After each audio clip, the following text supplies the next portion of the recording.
Start with the introduction, right? Yeah. So good evening and good morning, everyone. Welcome to Progenesis Academy webinar series.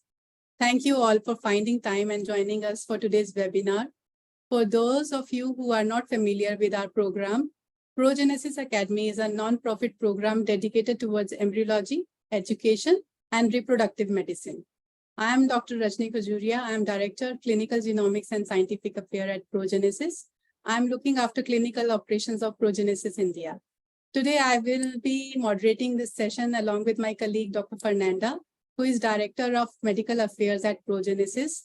Dr. Fernanda is a gynecologist and fertility specialist who is trained in Brazil with more than 20 years of experience. Thank you, Dr. Fernanda, for joining with me today. So before we get started, please note that you will have opportunity to submit your queries by typing in the QA pane of the control panel. You may also send in your questions at any time during the session, and we will take them all at the end of presentation. So let's get started. Topic of today's webinar is IVF Success, Understanding Endometrium as a Predictive Factor, which is very interesting and relevant topic. So Dr. Puneet, can I have the slides, please? Sure. Thank you so much. So once again, I'm introducing the topic. Topic of today's webinar is IVF Success, Understanding Endometrium as a Predictive Factor, which is a very relevant and interesting topic in the field of reproductive medicine. I would now like to introduce our esteemed speaker of today's webinar. It's my privilege to welcome and introduce Dr. Puneet Rana Arora. Dr. Puneet doesn't need an introduction. She is a very renowned gynecologist and fertility specialist in India. She is the founder and director of SIFAR Gurgaon. She is an executive member and founder member of Indian Fertility Society and Fertility Preservation Society of India. She's also holding a post of medical advisor and advisor to Cancer Survivorship Project CanKid and Late Effects Committee of Indian Cancer Society. Dr. Puneet is also an executive member and fertility advisor of TICAN India. She has been bestowed with multiple awards like Bharat Gaurav Award for Excellence in the Field of Reproductive Medicine in year 2016 and Asia Pacific Medical Excellence Award in 2023, which is a very recent award. Congratulations, Dr. Puneet, for that. Dr. Puneet is also a section editor and peer reviewer of multiple fertility and gynecology journals. Dr. Puneet has published more than 30 publications in high impact journal, and she has a numerous chapter in various fertility books. Dr. Puneet has an area of interest, her special interest in poor prognosis patients and repetitive implantation failure patients, and she has interest in all area of primary, secondary, and tertiary infertilities. So thank you, Dr. Puneet, for joining us today. We are privileged to have you with us. Without further delay, now I hand over the platform to you and you can start your presentation. Thank you. Thank you so much, Dr. Rajni, for a very kind introduction. Thank you to Dr. Fernanda. Thank you, Dr. Rajni again and Progenesis Academy for giving me this opportunity to speak about the topic, which I am very passionate about because I have a keen interest in patients who suffer repeated IVF losses or failures. So these are the areas where we can work on more. We can hopefully give more answers to our patients and hopefully increase the IVF success for the future. So just not kind of taking more time, just starting on. So how do we define IVF success? There are a lot of parameters, we say from patient point of view, they should be satisfied. They should take less time to pregnancy. They should not feel any adverse effects of any fertility treatment they are having. They should be cost effective for the patients. But above all, very important is they should take a live birth home. They should have a take home baby with them when they come for a fertility treatment.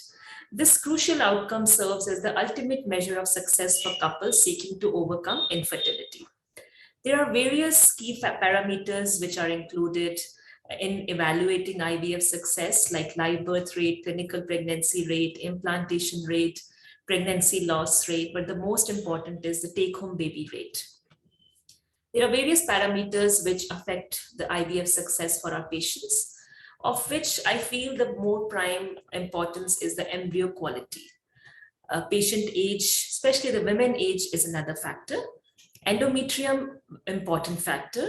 Patients, weight and BMI, and also psychological factors. I feel that is also very important because they're already stressed up because of not being able to conceive. And if they have a failure, that stress adds up to it. But today, I'll be more touching on the third aspect, which is the endometrium. Now, just kind of having a little brief about what is endometrium. I'm sure we all know about it because we're all practicing clinicians and embryologists also. It's a vital component of the female reproductive system. It is the innermost lining of the uterus, and its structure and thickness change throughout the menstrual cycle in response to hormones, mainly estrogen and progesterone. It is a key component for implantation of an embryo. The endometrium cyclic changes are very crucial to women's reproductive health and play not only a pivotal role in pregnancy, but also in giving a reproductive health. Any irregularities in the lining can lead to menstrual irregularities, fertility issues, or complications during pregnancy. Talking about implantation, because that's what happens in endometrium. Implantation it's a two-way talk. It's a talk between our embryo and a talk between our endometrium. What we need is a competent embryo and an adhesive endometrium to lead to a successful IVF outcome. And this is the most important limiting factor in the establishment of pregnancy. If you look at the implantation, I'm sure it's a very busy slide, but there are a lot of biochemical parameters like pinopods, L-selectin, and Wald. But mainly implantation happens by four mechanisms, which is the apposition of the blastocyst to the endometrium. The next step is the adhesion, then the invasion, and then the decedulization. So these are the prime four components of a good implantation process. And if there is an incompetent endometrium, the defect can be in any of them. Now, what are the various parameters which we assess while assessing whether it's a good endometrium or whether it's an endometrium which is going to lead to implantation of an embryo? Mainly endometrial parameters like endometrial thickness. How thick is the endometrium? What is the volume of the endometrium? What is the pattern, which I'm going to discuss in detail in the subsequent slides? What is the histopathology like in the inside of the endometrium? And the genetic test, obviously, which tells us about the details of the window of implantation. Now, what are the endometrial disorders which can affect implantation? Where do we suspect that implantation or endometrium can be disordered? Because sometimes there's no history, but sometimes we do have a history. If a woman had a history of intrauterine surgery, a curettage, a removal of a submucosal fibroid, laparoscopic myomectomy where the endometrium was breached, or she's a case of secondary infertility where she had a child before but suffered from postpartum endometritis. Is she having any uterine abnormalities? Did she receive any pelvic radiation to her uterus? Whether she's got premature ovarian insufficiency or prolonged amenorrhea, whether she had history of severe adhesions and Escherman syndrome, or she's using fertility medications such as clomiphene citrate. So all of these should put a question mark on our, that's why detailed history is very important, whether her implantation is going to be like a smooth ride, or can we, face problems? Do we need to do differently in such cases? So for a successful implantation, we need what we call as a receptive or an adhesive endometrium. It refers to the capacity of the endometrium to accept and support the implantation of an embryo at a blastocyst stage. And there are various ways by which we can assess this receptivity. So this receptivity understanding is the key success when we talk about IVF success relating to endometrium. What are the ways we can assess it? There are non-invasive methods, there are invasive methods. Non-invasive methods, mainly ultrasound. It's always better to do transvaginal root ultrasound than abdominal in our fertility patients, where we look at the pattern of endometrium, we look at the thickness of endometrium, the vascularity of the endometrium. Invasive generally involves assessing endometrium by taking an endometrial biopsy and sending them for histopathology, maybe microbe assessment, or analyzing the genes involved in implantation process. So let's talk about the non-invasive methods of assessing receptivity. Obviously, having said that, the history taking, like, the factors which can lead to disordered implantation is very, very important. And then we assess the endometrium by non-invasive methods. The first and foremost is the ultrasound, which is key. And I think our fertility units, all of us who have fertility units, we have our own ultrasound, and we prefer doing our own ultrasound, or at least kind of standing with our sonologist and watching our ultrasounds, because we want to look at a lot of things in the endometrium. So it is the ideal non-invasive tool to evaluate the endometrium. It should ideally be measured with an empty bladder using a transvaginal probe. The transducer is physically kept close to the endometrium with a high frequency between 5 to 8 megahertz, as compared to transabdominal, which has got 2 megahertz. So what we are looking here is, we are looking here at the endometrium pattern. So this is what we call, this is if we say the uterus, and the middle lining is the endometrium. It should be ideally measured in the sagittal plane or the longitudinal axis. Its measurement starts from the stratum basilis, that is the layer of the endometrium which is in touch with the muscle. This is the muscle layer, the myometrium. So from the outer part of the basilis to the outer part of the opposite basilis, where we measure the endometrium. And surrounding any of the myometrial translucency is not included in the, because not in this scan, but sometimes we see scans where it is surrounded by black kind of a halo. So we should not include, that is not a part of endometrium.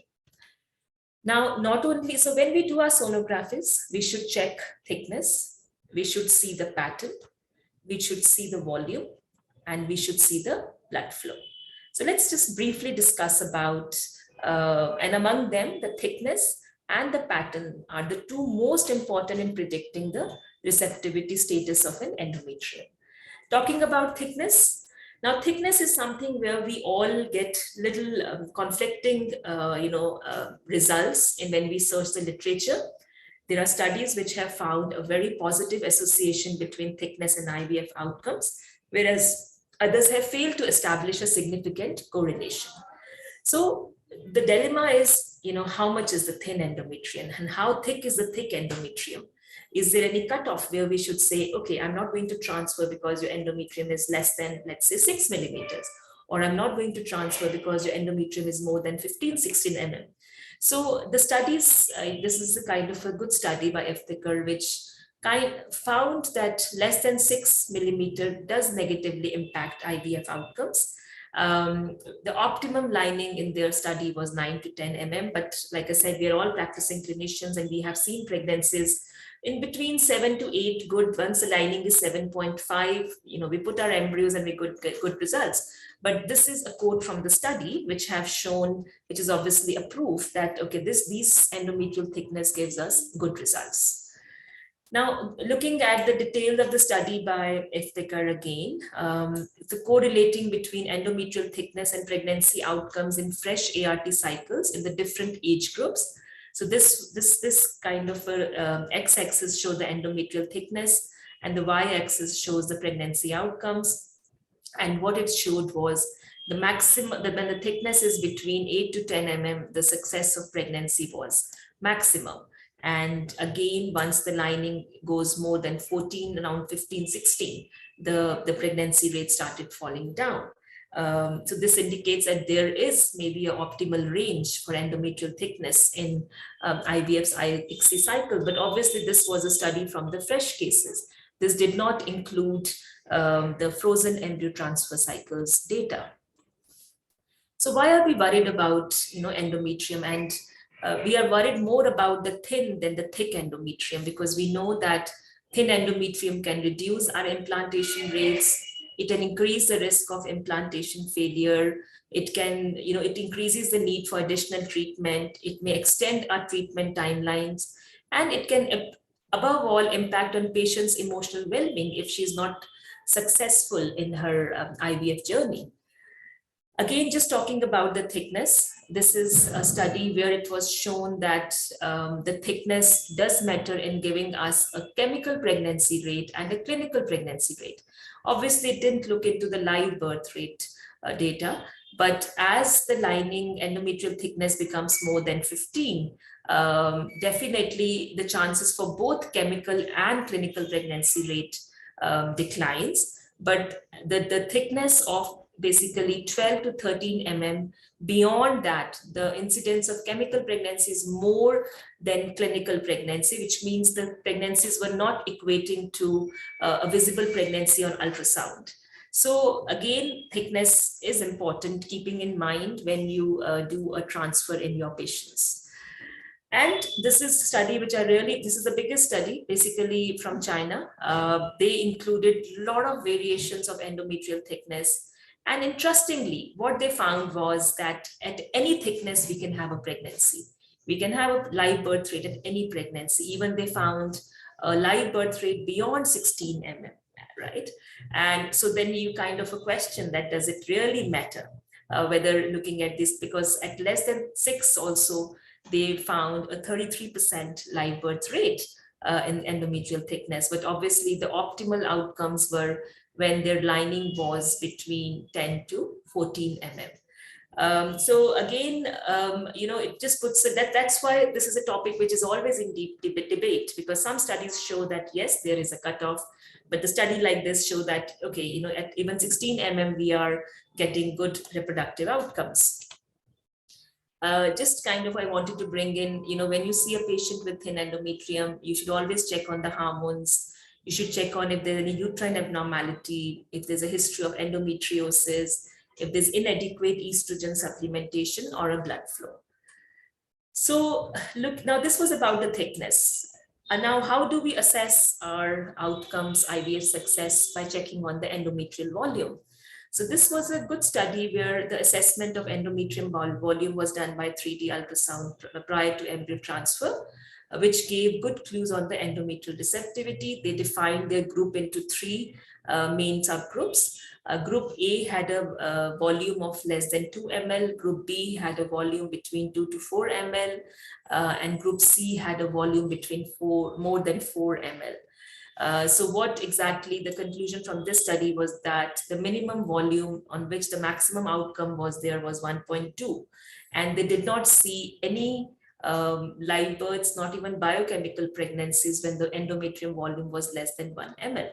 So there are very few studies on volume, but whatever they are there, they are convincing that yes, I think, let's say, I mean, we should not offered routinely to our patients. I mean, we can offer if we want to, but at least in patients who are at high risk of disordered endometrium or who had failures, maybe it's worth checking on the endometrium volume. So to find out if they have a volume which is adequate for transfer or not. Endometrium blood flow, again, a matter of debate, but it's always interesting to keep things in debate, because then we tend to kind of study about them more and do our research in that area more.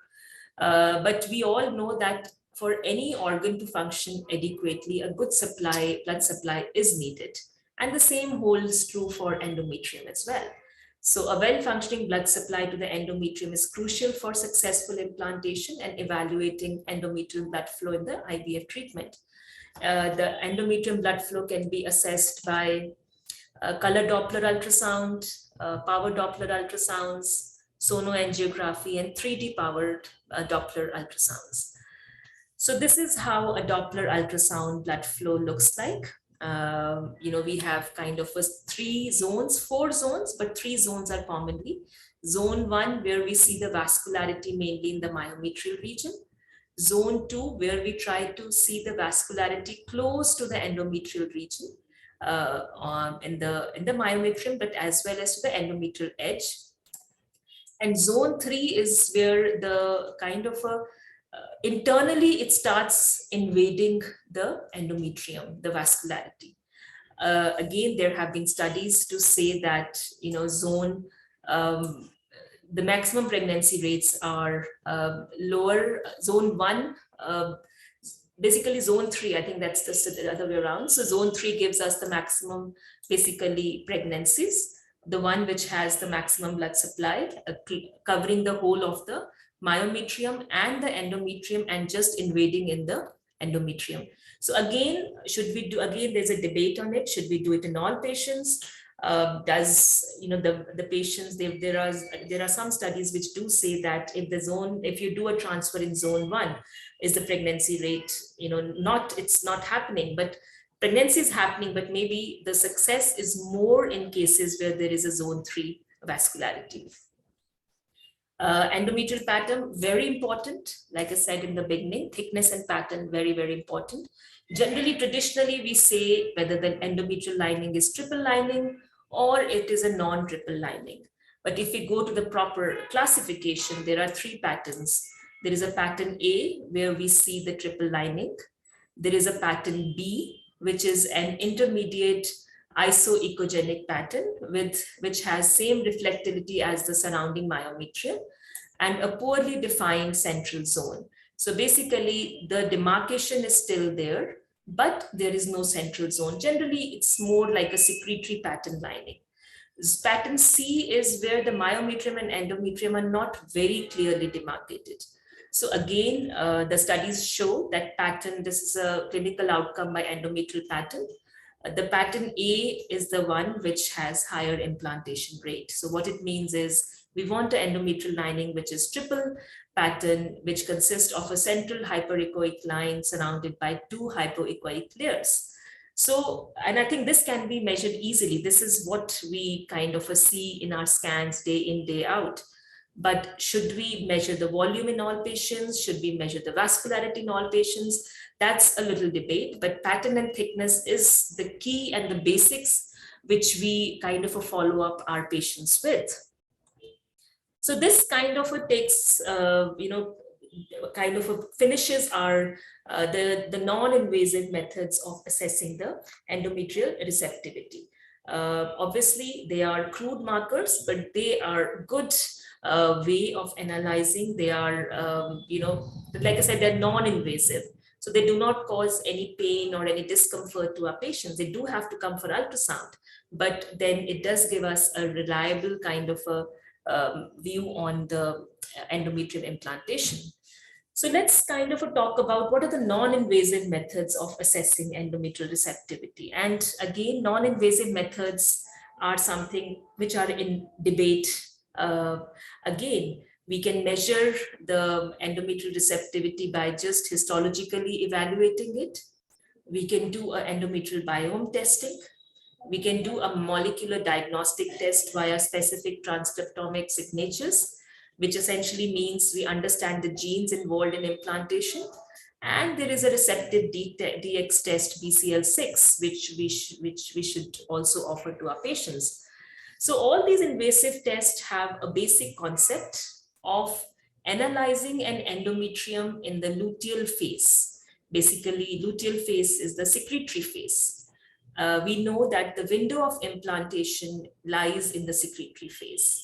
Now, the secretory phase also has, 3 or 4 zones, but the blastocyst effectively will implant in this window of implantation. So all these invasive tests, in one way or the other, are trying to find out this window of implantation where, we can rightly time it to put our blastocyst. Obviously, when we are doing the invasive test, we cannot do the embryo transfer in that cycle. We do the embryo transfer in the next subsequent cycle. If you're doing a fresh kind of a biopsy, we generally try to time it between day 20-24, or maybe if we are calculating the LH peak, we can calculate from there, or from the LH peak, 7 days later, we take the biopsy. Or if we are monitoring it by progesterone rise, we can do it after 5-6 days. So essentially, we take a biopsy between 20 to 24 days. If we are evaluating it histologically, we send the sample here, and we always want to find out whether the endometrium is in the early secretory phase, mid secretory phase, or the late secretory phase, because we know that ideally the window of implantation is in the mid secretory phase, which is between kind of a 20 to 24 day window. Obviously, this means that patient has a regular cycle. If patient has an irregular cycle, then this window can vary. Coming next to the molecular diagnostic test, which we generally define by the endometrium receptive test, we take a biopsy here, and it tells us about the gene profile analysis and tells us whether the endometrium is a pre-receptive or a proliferative phase, or is it post-receptive. Now, what exactly it means is if it is post-receptive, if we go back, which means that we are in the late secretory phase. And if it is pre-receptive, we are in the early secretory phase. So this is a histological way of knowing it. And through molecular diagnostic test, we try to find out through the genetic test, whether they fall in the post-receptive or the pre-receptive phase. And accordingly, we time our embryo transfer. So this is very much based on the concept that we offer our patients a personalized embryo transfer based on their window of receptivity, which comes after we take this test. Again, ERA came with a lot of hopes and this thing, and still it is offering us, and it's a 5-year multicentric randomized trial which compared personalized frozen and fresh blastocyst transfer in IVF, which showed that there was a significant improvement in pregnancy, implantation, and cumulative live births in the personalized embryo transfer category compared with fresh and frozen embryo transfers, indicating that it may be useful for some patients. But then we have a study from Doyle, which did kind of a receptivity check on patients with no FET, no transfer before, or with 3 transfers, which means they had failures before. And what they found was that the receptivity and the non-receptivity window was very similar in patients who had failures, and also in patients who never had a transfer before. So again, this puts a question mark on these studies. And I think we need more studies to validate this again. But this is a study which did put a little question mark on this. Endometrial biome, basically what we need, what it is shown is that there is an endometrial microbiota, which is there. The balance should be there, because we know that if it's a balance, it works as a mucosal barrier function. The risk of any inflammation, hypoplasia, polyps is decreased, and uterine functions like immune tolerance, endocrine function, and endometrial function are increased. Imbalance can lead to mucosal barrier function, decrease in the mucosal barrier function. It can lead to endometriosis, hyperplasia, and decrease immune tolerance. Now, are there any tests, reliable tests to kind of look at endometrial biome? And this is just another diagram to say that, because there's still a little plus minus whether they play a role in implantation or not, but they have a possible impact at various levels, whether it is a desitorization state or adaptation upon the blastocyst encounter or interaction with invading trophoblast. So they have a role, but is there a kind of any test, which obviously not yet. So we do need more trials, more studies on this, because at the end of the day, what we are trying to find is whatever we can do to improve the success outcome of our patients from endometrium point of view. Now, this receptive DX test, in the endometrium, there is a B-cell lymphoma 6 complex that binds to and inactivate regulators of the progesterone pathway, leading to progesterone resistance, and hence aberrant desitorization, implantation failure, and recurrent miscarriages. Now, it has been shown that the overexpression of this protein is associated with lower clinical pregnancy rates. And because this has been found commonly with endometriosis, Should we down-regulate all our patients with GnRH agonist, or we should all do surgery on them before planning embryo transfer? Now, this protein expression can be tested, and we are not doing yet in India very actively, but this is something to consider in patients who are at high risk, like endometriosis and adenomyosis, to check on their endometrial receptivity, because it is linked to progesterone resistance. So this is a study in fertility sterility from 2017, where they looked at endometrial BCL6 testing for the prediction of in vitro fertilization outcomes, where they found, so this is a high expression of BL6. This is the low expression of BL6. What they found was that the pregnancy, where the expression was high, the pregnancy rates, where there was an abnormal expression, the outcome of pregnancy was lower, and it was statistically significant. So maybe this is something, which can be considered and offered to our patients to improve the outcomes. So just to conclude what we have discussed so far, we are always looking for modalities to improve the IVF success. We do know that embryo plays a main role, but if the soil is good, if the endometrium is good and receptive, it does help us. And if the embryo is euploid and still the pregnancy is not happening, we need to kind of look back on our endometrium and do these tests, maybe non-invasive, invasive, to find out whether that's the contributory factor. So overall, while endometrial thickness and patterns are very important and simple ways of knowing the receptivity, their predictive value may vary, because it's very much subjective. It depends on who is doing the ultrasound, how is it being done. And that's why I said that we as fertility specialists do prefer doing our ultrasound, at least standing next to our radiologist when they're doing it. But do we need additional factors also to accurately assess and predict our IVF success in individual cases? Continued research and investigation into new markers and methods hold the potential for improved diagnostic tools and personalized treatment for women facing fertility issues. And that's where I end my talk. Thank you so much for patient hearing.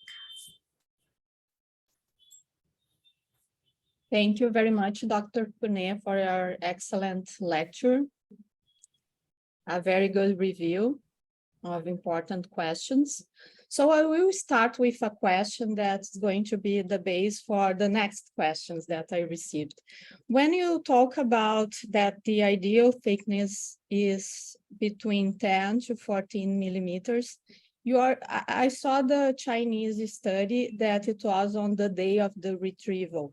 But do you know in which days they are talking about? Yeah, because they were all fresh cycles. So they were talking about between day 12 to 14. That's what their time interval was from the start of the menstrual cycle.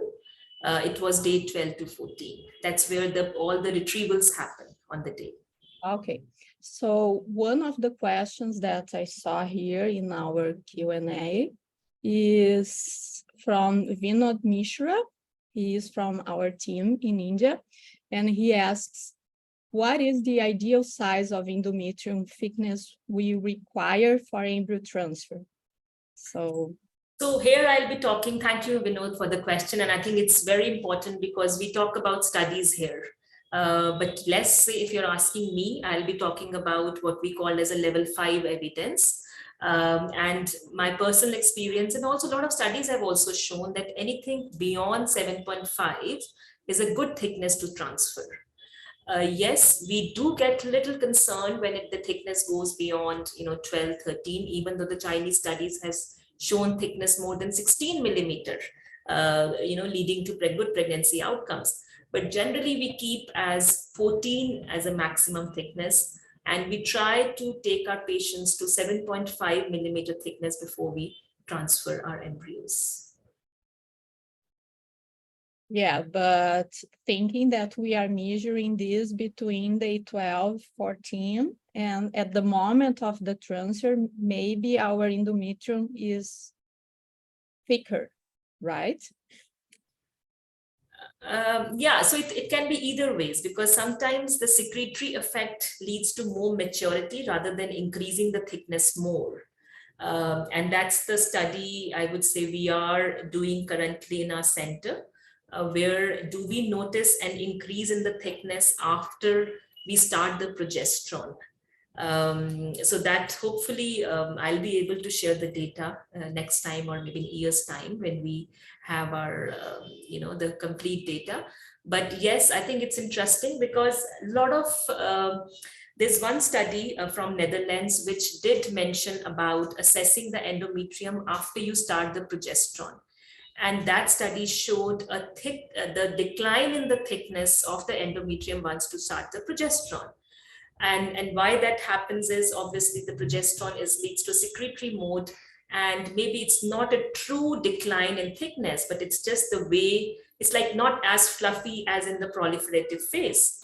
But does that, and we also know that this decline in thickness doesn't happen in all patients. But does it affect our outcomes in those patients in which there was a decline seen in the endometrial thickness in the secretory phase?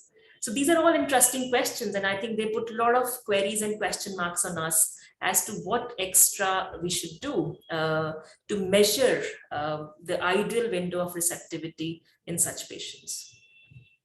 Awesome. But you mentioned that now you are running a study where you measure the endometrial thickness after the starting of progesterone.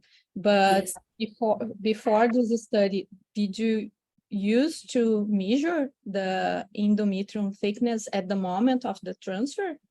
So that's a very good question. I would say that, I had a patient, I'll just talk about the personal experience, what made me start this study. I had a patient who was a doctor, who was a gynecologist. And she had just done we kind of read the study from Netherlands, because she had like 4 failures before. And she had read the study, and then before the transfer, she wanted me to measure her endometrium.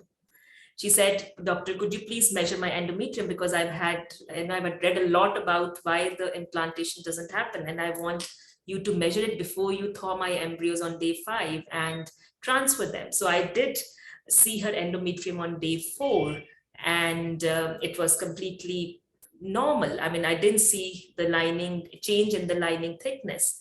But at the same time, she had a friend who had a decline in thickness, who was having a treatment somewhere else.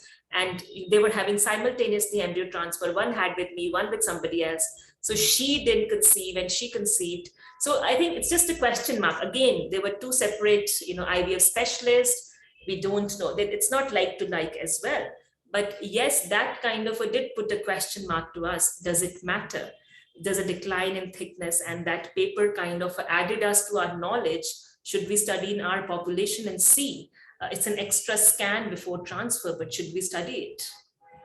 And how much do you value the progesterone level?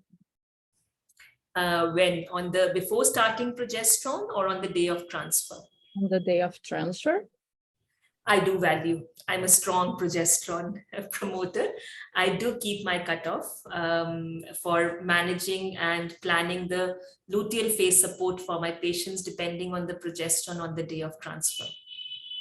And for this patient who was a gynecologist, then you explained to her that you value more the progesterone level than the endometrium thickness. Yes, I did, because that's what we were following up with.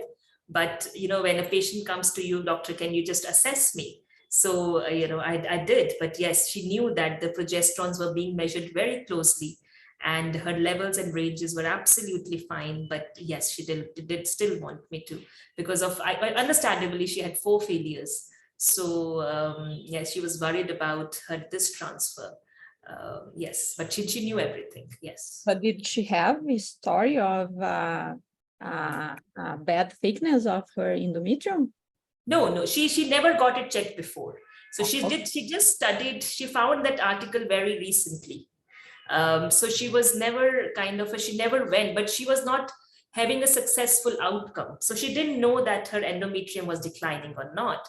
So this is the first time she found this article and wanted me to check whether this is the responsible reason or not for my not being successful so far.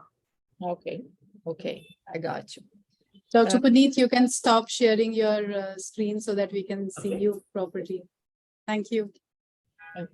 Yeah, go ahead, Fernanda, ask the next queries. Okay, I have another question here from Supriya. How does one measure endometrial volume? So this is generally measured by a 3D, 4D ultrasound. So there are softwares now in the machine where you kind of check, you take a plane, you take a sagittal plane, longitudinal plane, and then you go into the transverse plane. So there are kind of a setup features on the one. So you press on the endometrial volume and then it automatically takes it. But you have to take it both sagittal and transverse. Like, the endometrial thickness, we generally assess in the sagittal plane, the longitudinal plane. But for the volume, you need to have both the planes.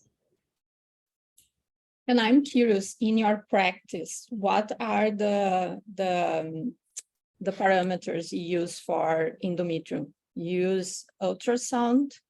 Yes. The ultrasound, do you use 3D ultrasound? Yes, I do 3D a lot. But I would say the basics, thickness and pattern is the key. There's no point in doing a 3D ultrasound, even if you find a good regular cavity.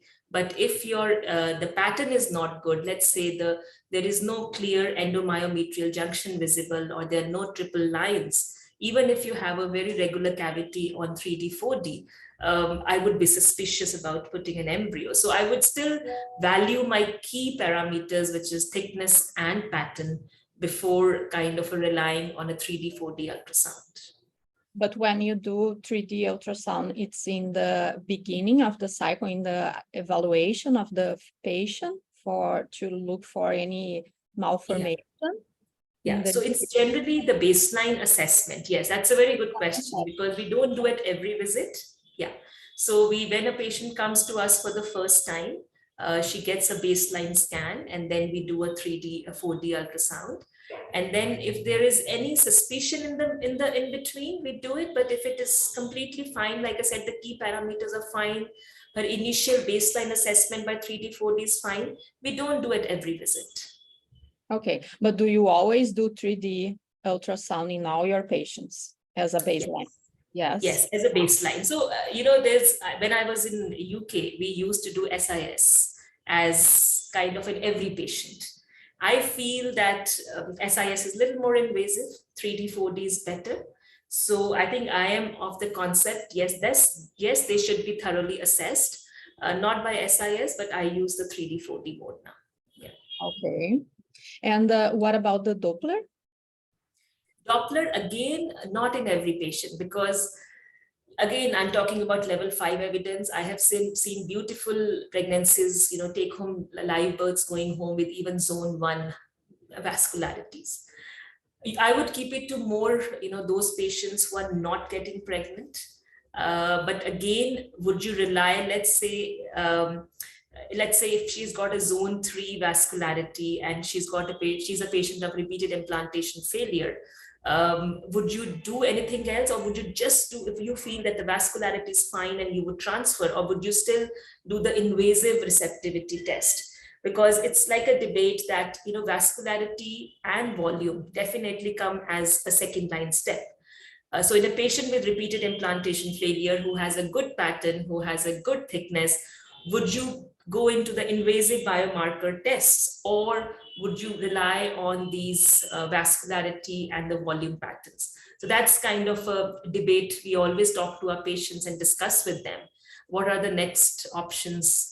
And then they help us choose, because obviously the invasive tests do cost money. And it's more dearer than checking on the vascularity and the volume. Awesome. So I have another question from Supriya. She asked, how would agonist protocol help if BCL6 is overexpressed? So So BCL is basically leads to progesterone resistance. So when I spoke about GnRH, it's basically when we plan our frozen embryo transfers, it's down regulating them with the GnRH a month before we plan their transfer. So I'm not talking about using GnRH or a long protocol during the stimulation, but I'm talking about using a GnRH when we are planning their frozen embryo transfer cycle, because that is supposed to kind of theoretically lower the expression of BCL6 and hopefully progesterone resistance. Yeah, because it's like a biomarker of endometriosis, right? And then you Yes. are trying to calm down the endometriosis. Yes, that's Yeah. right. Okay. Mhm. Awesome. Dr. Puneet, I also have a question for you. As you explained, I was a little curious to understand that now the patterns and vascularity are the new topics in the volume. So I was also reading a lot of papers. So I also see at one time we used to say that the receptivity is a real predictor. Okay, but now pattern and volumes coming up, vascularities. So what do you think that, what is your take that, which is the right predictor means based on the current experience, that whether we should, it's only receptivity, volume, thickness, what is the best predictor? Mhm. Again, a very, very interesting question, Dr. Rajni. And I don't think so there's a right or a wrong answer for this, because, we always all love when the debate continues, because that's how we get a better understanding of that topic. So I would say that vascularity and the volume, they have been used, but they haven't come into much practice yet, because if the pattern is good, like I said, let's say if I don't have a good pattern, but I have a good vascularity, I may not transfer. I would still keep my basic pattern and thickness as a key factor. Now, let's say I have a situation where I have a beautiful pattern, I have a beautiful thickness, and she hasn't got a vascularity or volume. Would it restrict me from doing the invasive biomarker testing or the genetic testing? I would say that, because vascularity, in a way, what's the treatment? We can give them, blood thinners, we can give them ecosprin, but are there any modalities we can really increase their vascularity? We don't know yet. We don't know, because that's an inherent body. But what we can do is we can check the receptivity window by invasive test. So my take would be, if the pattern and thickness is good, she's not being able to get pregnant, I would go into the invasive biomarker testing, and rather than relying more on the vascularity and the volume. And Great. I'm sure there Thank you will be a so lot much. of different debates on it. Yeah. I know that's what because there is a lot of research going on. Yes. So it's like research always bring both sides, pros and cons. So there will be one side which will be always pro and one is always against that. So again, when as a patient will review all this and I have this information, they would like to understand that what is best for me. And I think as a clinician, you will give all the answer that based on research, this is the answer with me right now. But again, it is not 100% correct answer because we don't have much data to say that. Yeah. Absolutely. And Dr. Puneet, one more thing, when you said that you define the patterns into A, B, and C, right? And you said that there has been studies where they say that it has been seen that pattern A has a better clinical outcome.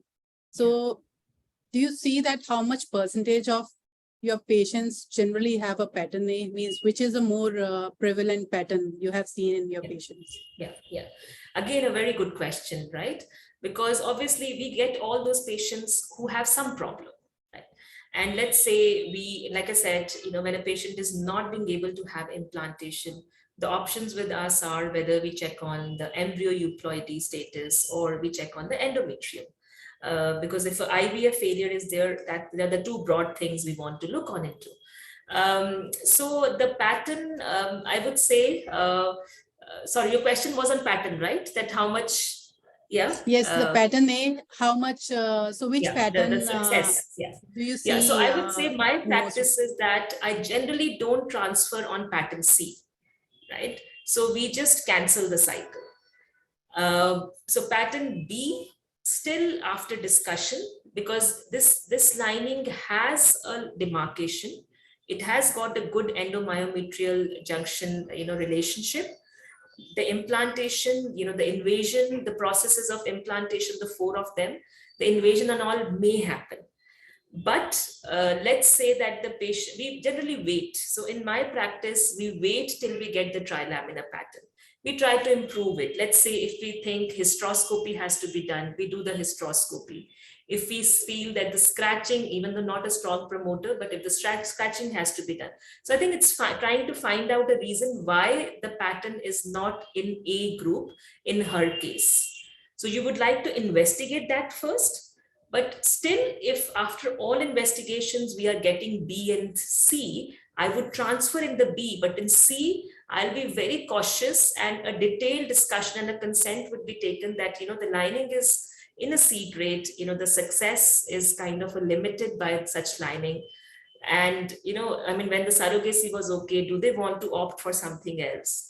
If we are not, obviously we wait for 3-6 months. We don't make that decision in a hustle because it can be a monthly variation. Like I said, what affects the endometrium? Is it the hormones? A lot of things can affect the endometrial parameters. So we don't take a decision in just one cycle. If it is not visible, we'll just make a decision. We kind of monitor it for a few months and also investigate why she's not getting a group A, not coming in the group A pattern, and then take a decision further on it. Awesome. That's great. That's great. I think I will make the last question because we don't have more questions from Yes, yes. It's very interesting topic and a lot of queries are there. So yeah. Yes. You mentioned scratching. So I'd like you to talk a little bit about the scratching and also the PRP, platelet-rich plasma. If you use it, if you have any practice, any comments, I'd like to hear from you. So thank you, Fernanda. So the first question was the PRP was the second one. The first was the scratching. Right. Yes. So scratching, again, I am of the school of thought that I prefer doing scratching while doing hysteroscopy. I don't prefer doing blindly because, again, we did a very, very small internal audit. And we found that hysteroscopy-based scratching. Now, whether we got the effect because of hysteroscopy or because of scratching, I don't know. But where we did blindly scratching, we didn't get much success. So I am, so when I do hysteroscopies, indirectly, it leads to scratching, and we do scratching as well. So from scratching point of view, I would say it's hysteroscopy-based scratching. Coming to the PRP, PRP again, it's for, I think the patient kind of pushes us because they ask us, what are the other options I have? Let's say the endometrium is 5 mm. What can you offer me, doctor? Right? So then you kind of delineate what exactly is available in science, what is the kind of a relative incidence of being it successful. And PRP, the uptake is more because it's your own blood. So they don't hesitate to take it. So I would say that we do PRPs again after proper consent and all. And again, the ovary one is straightforward. When it comes to endometrium, whether you do it in a subendometrial zone or whether you just instill in the cavity, we don't know yet which works better. We obviously need more trials in that. So at the moment, we are doing the installation one, but in that installation also, we are seeing some good effects in some of the cases. Awesome. Thank you very much. Thank you. Thank you. Thank you, Dr. Puneet, for such an informative and wonderful presentation. And hearing from you is always a pleasure. You have so much experience in this field. Thank you for valuable time and experience you have shared with us. And it's been a really, really amazing session. So before we wrap up, I would like Fernanda to take over, and Fernanda, we have to make some announcement. So go ahead, do the announcement. Do you want me to have the slide of the conference? Do you have? Awesome. Yes, I have. I will. 1 second. I will just share my screen. Just let me know once you are able to see. Yeah, so the first announcement is about our Genes Conference. That was a huge success now this year, and we are going to have our second version in 2024, sorry. It's going to be from May 30th to June 1st in San Diego. So you are all invited. Our registration is already open. So this is the QR code with all the information. You also can follow us on LinkedIn for more information. The second announcement is that this webinar is going to have a Portuguese version. So it's going to be played in Brazil on the 15th, Tuesday at 7 p.m. Brazilian time. And the third announcement is about the next webinar, which is going to be organized by the team in Brazil. And they are going to discuss the differences between sporadic cancer conditions and those of genetic inheritance, as well as the bridge between the oncogeneticist and the fertility specialist in the management and follow-up. So the title of the webinar is going to be The Role of Oncogenetics and Its Influence on Humans. So Thank you, Fernanda. Yeah. So with this, we have come to the end of webinar. I would like to extend my gratitude and appreciation to everyone for being with us today. We hope you had a great learning experience and enjoyed the session thoroughly. Thank you, and wishing you all a wonderful day ahead. Thank you. Thank you, Dr. Puneet. Thank you. Thank you so much. Wonderful to have you. Yeah. Thank you. Thank you. Bye. Bye, Fernanda. Bye.